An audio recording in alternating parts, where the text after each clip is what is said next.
right. Well, welcome again to the 305 Download. I'm Diego Wiener with my co-host, Alfredo Rubio. And apparently I'm really loud, so I'm going to try to tone it down a little bit. But I think as you can see, we're figuring out the lighting. We're figuring out the sound, as you can see by the giant orb on our reflection. Nothing there. Why don't you edit it out? Let's do that. Oh, it's not going to be there on post. It's not going to be there on post. I love it. No. Bear with us. We'll get more or less professional as the show goes on. But I want to start talking about the Tartan Army, the Scottish guys, Scottish guys and gals. Fucking awesome, dude. Dude, I was in Orlando on Thursday, and I guess they're making the jump here. So I don't know if some of them flew to Orlando and then flew here. But imagine being in an airport with a bunch of gentlemen with the kilts on. Yeah. Totally obliterated. I mean, there wasn't even a bar in the area, and these guys are just singing, having a grand old time. Living life. Yeah, it was unbelievable. So I think we flew to Miami, and now I obviously read, you look at the schedule coming up, and I see that I think they're playing at least a couple games in Miami or something. Yeah, I think this week coming up, I think it's going to be Brazil. Yeah. It's just an exciting game, but no, I mean, they drank a few bars in Orlando, beers. You probably. I mean, I think they had like Sam Adams like main bar, like the big touristy bar in Boston, drink and dry. They're over there giving out Bud Lights instead of their own products, but they just drank it dry. I saw a video of some guy on TikTok. It was an Irishman, and he goes, "I'm seeing all these videos about the Scots in the U.S. Oh yeah, and them dry." He goes, as an Irishman, I can tell you, make sure to keep them drunk, because if they're sober, then they're super nice and don't stop talking to you. And I'll tell you, man, they're great. And I'll tell you, I mean, we both independently been to Scotland. Yeah, awesome. I'll tell you, I remember, I had a great time in the British Isles, but Scotland was, I think, the most fun. I didn't get to do the Scotch trip and everything that you told me about, that you've done with your family, etc. Yeah.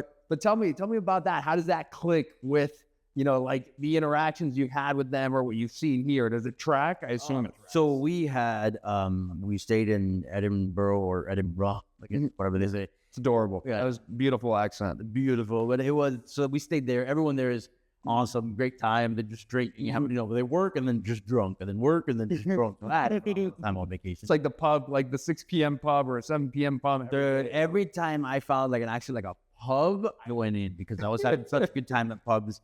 And then the trip you're talking about, we did 3 days up in Speyside. You just basically do whiskey tours the whole time.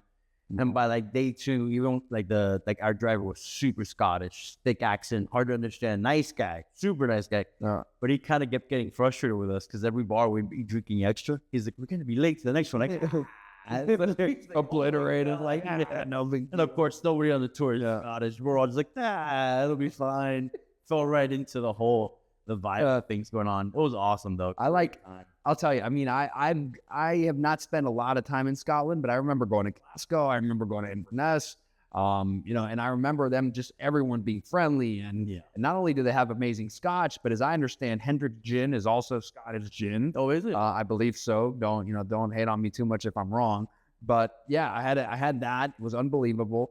And I'll tell you, one of my biggest, let's say, guilty pleasures is this show called Outlander. Totally a chick flick. It's based on like 9 books or whatever by Diana Gabaldon, I think it is her name.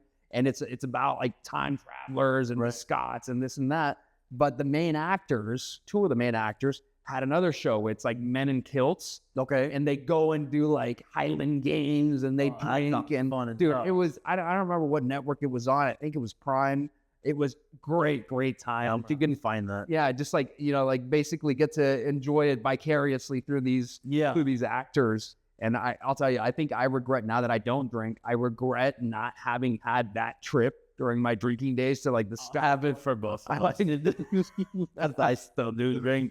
And Scotch is one of my favorites. Although, to be honest, they kind of changed, but now we got into drinking. Bourbon I've been liking more than Scotch. After I went to Kentucky, it's just dude, you're like planning your whole vacations around the alcohol. I like it. I applaud it. Not the whole vacation, but there is at least a pit stop somewhere to try the local, taste or whatever. But I'll tell you one thing that I thought was hilarious. So I love bourbon too. Unfortunately, I don't drink that either. So thanks. Appreciate the sensitivity. Oh, yeah, I figured I'd share with you. But I think I've been, just like I love to do doom scrolling on Instagram. Yeah. And I see a ton of restaurants and food influencers in Miami trying, I guess, capitalize on the Tartan army. Hey, let us know where you're going, or hey, let me reach out, I'll recommend some places. And you stop and wonder, like, are we ready for these guys? I don't know. I mean, here Miami's never, I think, with the exception of when we were maybe like 5-8 years ago when they had like the craft beer revolution in Miami and all these amazing breweries like J. Wakefield. I think they had like a Concrete Beach. I remember a few of those places, and it's been quite some time. It's been a little bit, yeah. Yeah. I don't know who's still here and who's not, because, beer, I don't drink anymore, and it kind of lost Dude, I it. feel like so many of the ones in Wynwood are closed. Last time I went, I walked past the old Wynwood Brewery. I used to love Wynwood Brewery. I used to love J. Wakefield. Yeah. I saw that, which I guess from the perspective of, their best beer, La Rubia is hands down my favorite But beer. they moved it. So you had Wynwood Brewery, and then you had, I think it's Visasur was the one that had the outside. Yeah. That's not La Rubia. I think that was the coolest building of all of them. Dude, they took it right over. With maybe the exception of the Concrete Beach one. That was kind of a cool way in which they did the bar. Yeah. Dude, I generally don't know if that's still there. I'll be honest with you, I don't remember. No, I think they closed it. I mean, it's definitely not Concrete Beach. It's maybe something else. It's changed so much. But It changes on the daily, it feels like, honestly. yeah.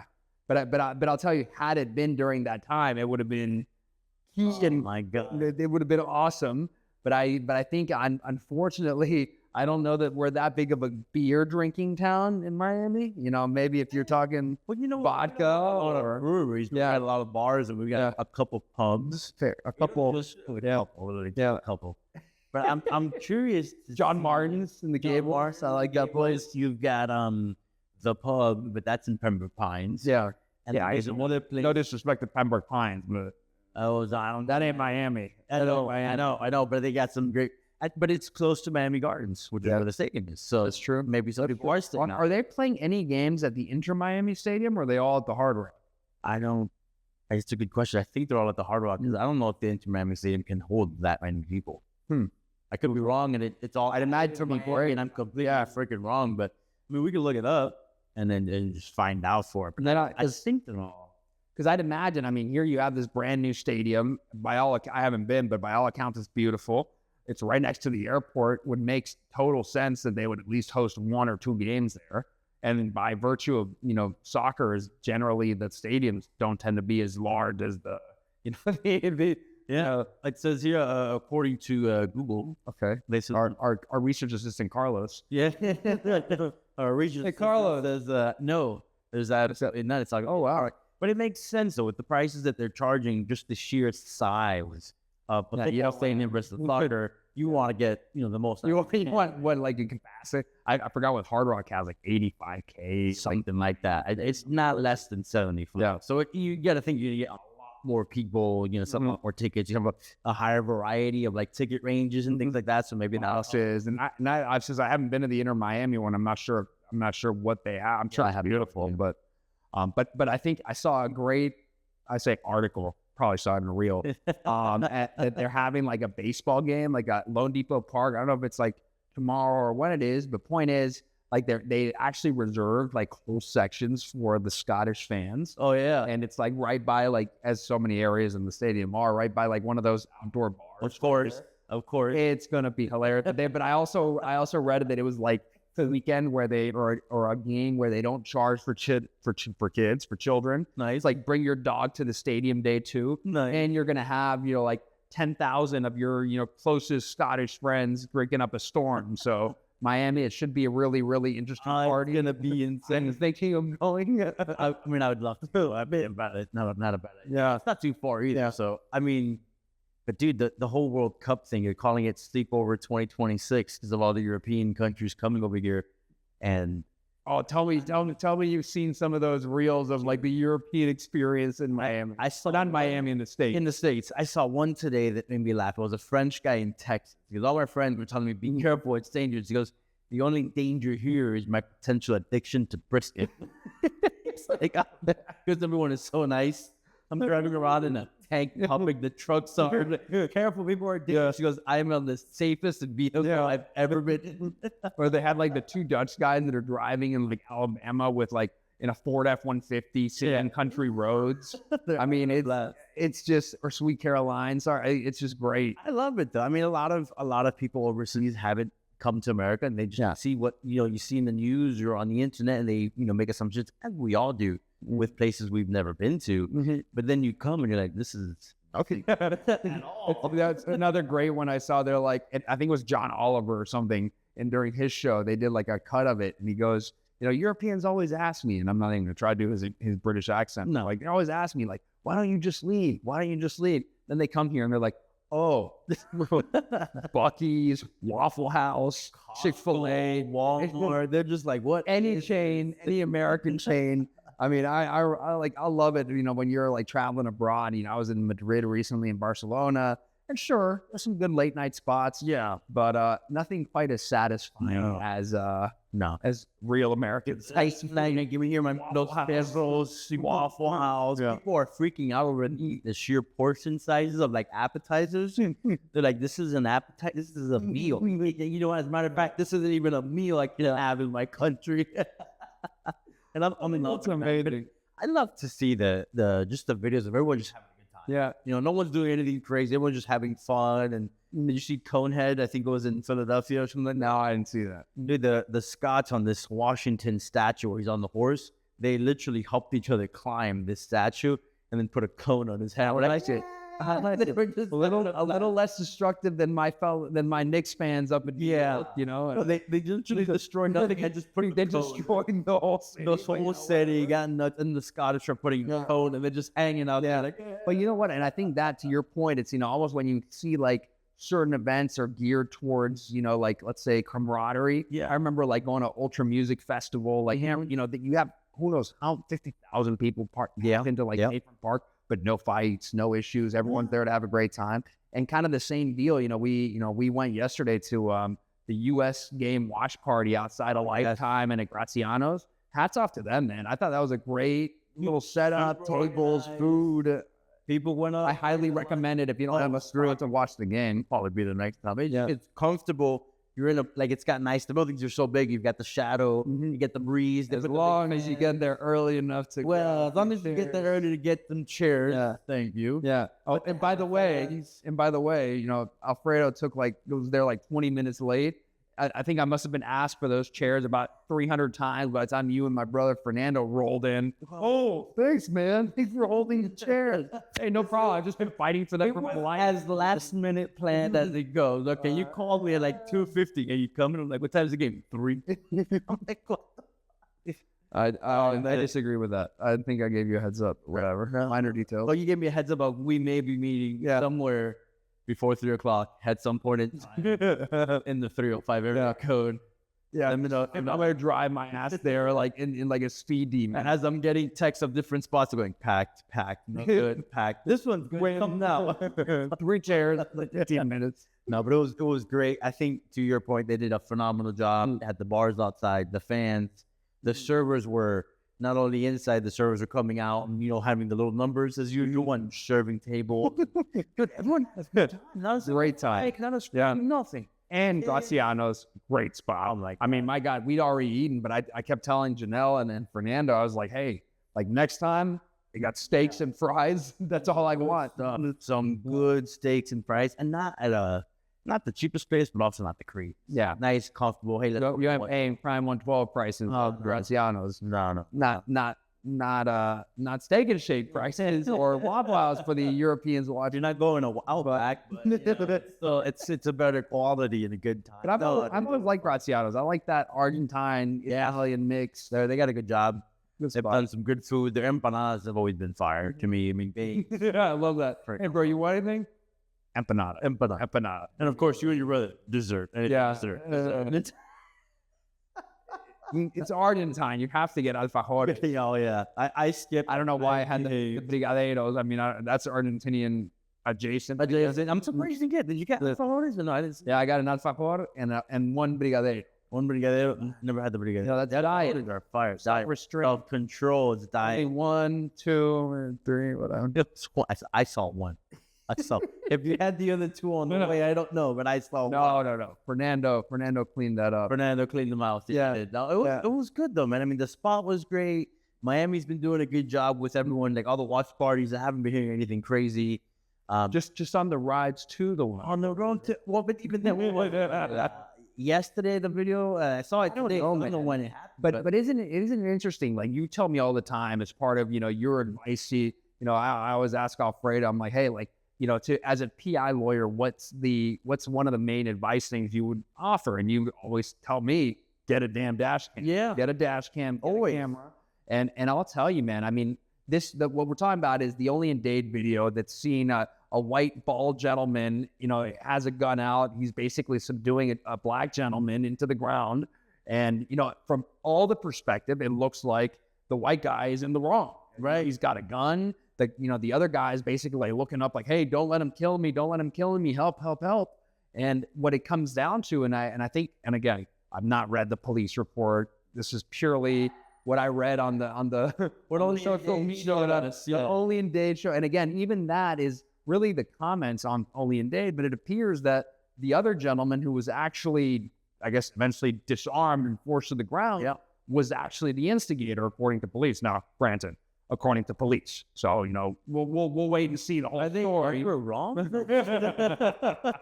but it's interesting to me. Number one, road rage incident. Yes. So anyone visiting Miami, and if you're here for a short time or a long time, I mean, road rage here is unlike anything I've ever experienced anywhere else. It's great, and sometimes been a part of, admittedly.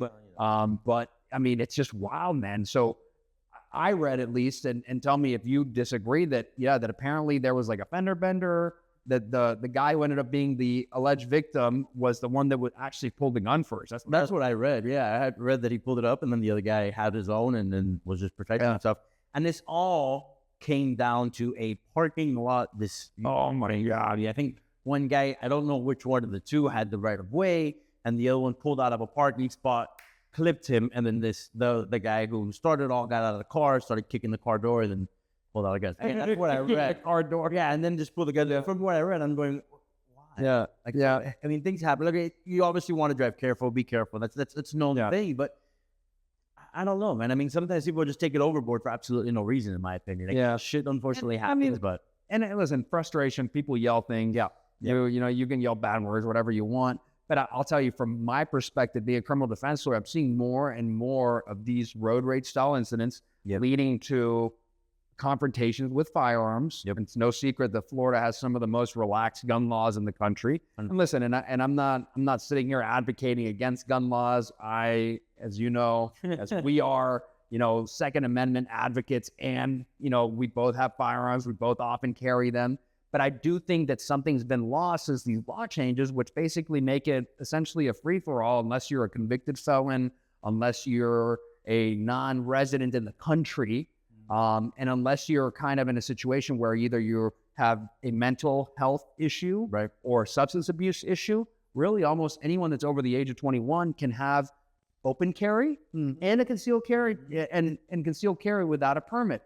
And I remember that at least with the permit, and I have a permit, as I know you do, there's requirements. You got to have the class. And I mean, granted, listen, it ain't the most stringent class. I remember they pull you into a little trailer at the gun show, and like you shoot like the one shot into you have that little tub where you shove the gun into, like, all right, you've shot a gun, you're good to go. I'm like, there's a requirement. There's a background check, and you generally there's a little bit more. Now it's clear to me. I mean, there's still some things that you can do if you have a permit versus if you don't. Right. But I find that too many people are using firearms kind of to, in their words, to calm the situation. And never calm the situation. It never does. That's not only that, but it's improper law. Yeah.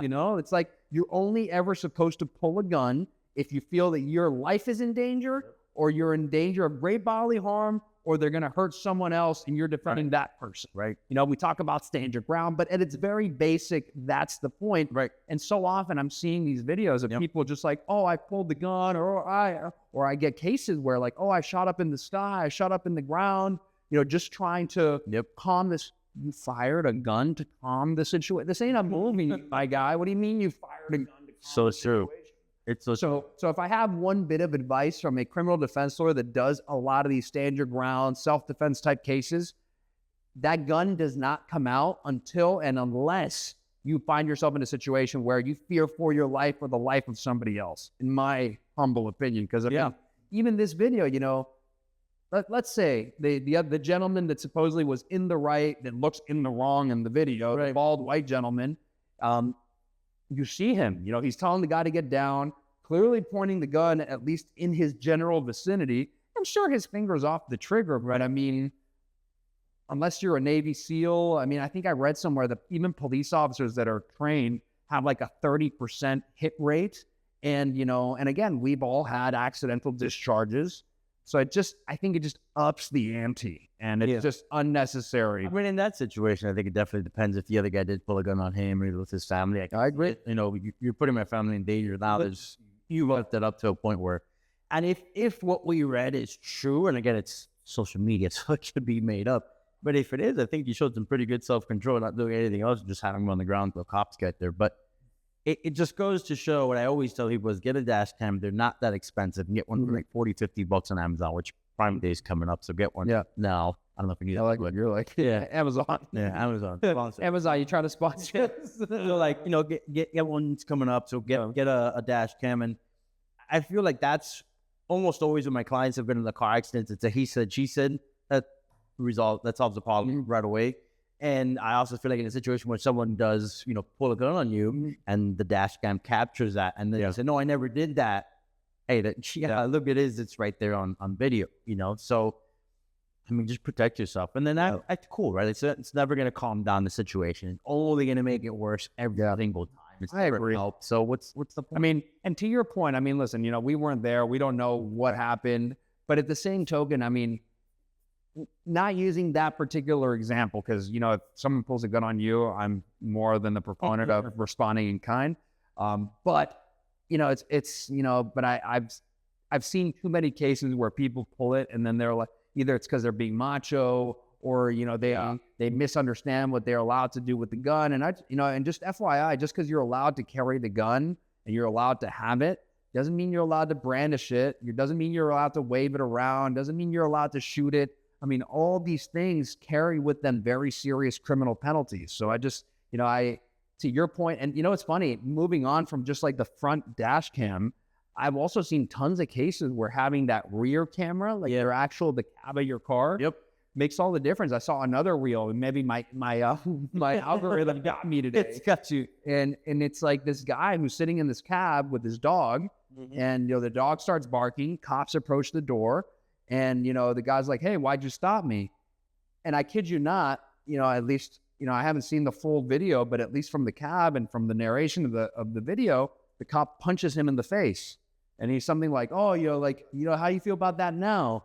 And you're telling me, without that cam, you're telling me, it's his word against the word of a police officer. Right. Whose body cam probably wasn't working. If they had body cam at all. I have so many of these smaller departments are like, oh yeah, we don't have body cam. It's available. What do you mean you don't have it? I think I'm of the belief that the more videotape, our law enforcement has, the better it is for everybody. It keeps them respectful. It makes us respectful. And honestly, sometimes it makes their case, because no matter how many times I tell people not to talk about their case and not to admit anything, what's the first thing they said? I'm so sorry, officer. It's like, oh my God. Someone like that. They'll come in and they'll be like, oh no, I got a great case. This is going to be a trial. This is going to be a great case.